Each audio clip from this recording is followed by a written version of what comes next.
आज निर्मला सीतारमण जी हमारी वित्त मंत्री ने एंटायर पॉलिटिकल साइंस की डिग्री वाले को भी पछाड़ दिया। अमेरिका में वित्त मंत्री बोली रुपया कमजोर नहीं हो रहा है, डॉलर मजबूत हो रहा है। अब ये कहने का क्या तात्पर्य था, ये तो स्वयं माननीय वित्त मंत्री ही समझा सकती हैं, लेकिन दो चार बातें यहां पर साझा करना जरूरी है। इस सरकार को रुपया मिला था 54 के मूल्य पर 2014 में, 83 के पार कराने की नौबत आ गई और लगता है शतक कराकर ही दम लेंगे मोदी जी।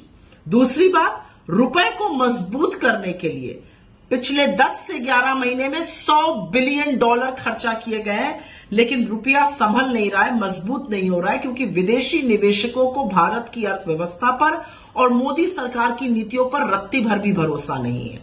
तीसरी बड़ी बात, और यह जरूरी बात है समझना, 86% भारत का ट्रेड डॉलर में होता है। तो जब रुपया कमजोर होता है और डॉलर मजबूत होता है तो उसका दुष्प्रभाव हमारी अर्थव्यवस्था पर, हमारे एक्सटर्नल ट्रेड पर, हमारे इंपोर्ट हर तरह से पड़ता है।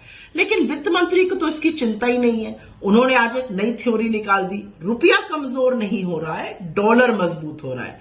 वैसे ही जैसे उनके आका ने एक बार बोला था कि सर्दी नहीं बढ़ रही है, लोगों की उम्र बढ़ गई है, वो सह नहीं पा रहे।